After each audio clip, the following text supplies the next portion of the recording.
मानव कल्याण ही भगवद गीता का प्रमुख उद्देश्य है। इसलिए मनुष्य को अपने कर्तव्यों का पालन करते समय मानव कल्याण को प्राथमिकता देना चाहिए। अच्छे कर्म करने के बावजूद भी लोग केवल आपकी बुराइयां ही याद रखेंगे। इसलिए लोग क्या कहते हैं, इस पर ध्यान मत दो, तुम अपना कर्म करते रहो। मनुष्य को परिणाम की चिंता किए बिना, लोभ लालच बिना एवं निस्वार्थ और निष्पक्ष होकर अपने कर्तव्यों का पालन करना चाहिए। कोई भी व्यक्ति जो चाहे बन सकता है, यदि वह व्यक्ति एक विश्वास के साथ इच्छित वस्तु पर लगातार चिंतन करें। मनुष्य को जीवन की चुनौतियों से भागना नहीं चाहिए और न ही भाग्य और ईश्वर की इच्छा जैसे बहानों का प्रयोग करना चाहिए। वह व्यक्ति जो अपनी मृत्यु के समय मुझे याद करते हुए अपना शरीर त्यागता है, वह मेरे धाम को प्राप्त होता है, और इसमें कोई संशय नहीं है। जन्म लेने वाले के लिए मृत्यु उतनी ही निश्चित है जितना कि मरने वाले के लिए जन्म लेना। इसलिए जो अपरिहार्य है, उस पर शोक नहीं करना चाहिए। जो हुआ वह अच्छा हुआ, जो हो रहा है वह अच्छा हो रहा है, जो होगा वो भी अच्छा ही होगा। जीवन न तो भविष्य में है, न अतीत में है, जीवन तो बस इस पल में है।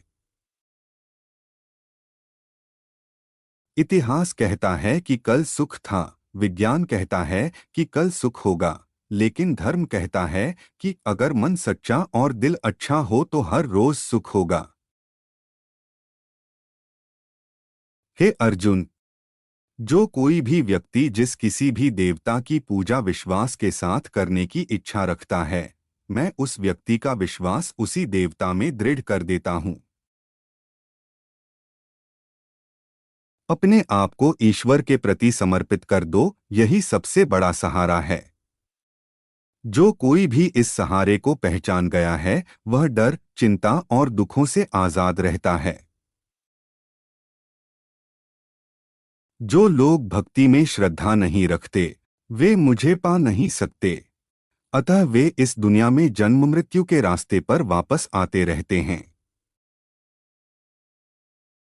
मेरे लिए ना कोई घृणित है ना प्रिय, किंतु जो व्यक्ति भक्ति के साथ मेरी पूजा करते हैं, वो मेरे साथ हैं और मैं उनके साथ हूँ। जिस तरह प्रकाश की ज्योति अंधेरे में चमकती है, ठीक उसी प्रकार सत्य भी चमकता है। इसलिए हमेशा सत्य की राह पर चलना चाहिए। जिस मनुष्य के अंदर ज्ञान की कमी और ईश्वर में श्रद्धा नहीं होती, वो मनुष्य जीवन में कभी भी आनंद और सफलता को प्राप्त नहीं कर पाता। मनुष्य को अपने कर्मों के संभावित परिणामों से प्राप्त होने वाली विजय या पराजय, लाभ या हानि, प्रसन्नता या दुख इत्यादि के बारे में सोचकर चिंता से ग्रसित नहीं होना चाहिए। जो होने वाला है वो होकर ही रहता है, और जो नहीं होने वाला वह कभी नहीं होता। ऐसा निश्चय जिनकी बुद्धि में होता है, उन्हें चिंता कभी नहीं सताती है। अपने परम भक्तों, जो हमेशा मेरा स्मरण या एक चित्त मन से मेरा पूजन करते हैं, मैं व्यक्तिगत रूप से उनके कल्याण का उत्तरदायित्व लेता हूँ। मनुष्य अपने विश्वास से निर्मित होता है। जैसा वह विश्वास करता है, वैसा वह बन जाता है।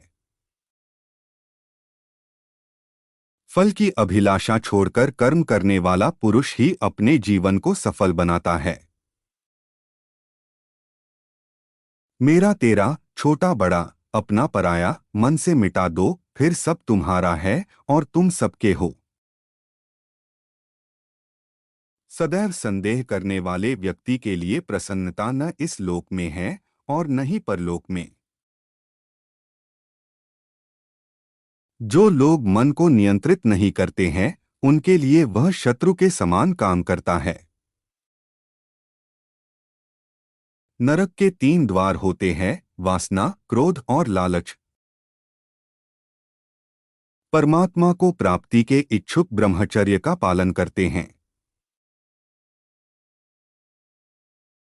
एक ज्ञानवान व्यक्ति कभी भी कामुक सुख में आनंद नहीं लेता। कोई भी इंसान जन्म से नहीं बल्कि अपने कर्मों से महान बनता है। धरती पर जिस प्रकार मौसम में बदलाव आता है, उसी प्रकार जीवन में भी सुख दुख आता जाता रहता है। लोग आपके अपमान के बारे में हमेशा बात करेंगे।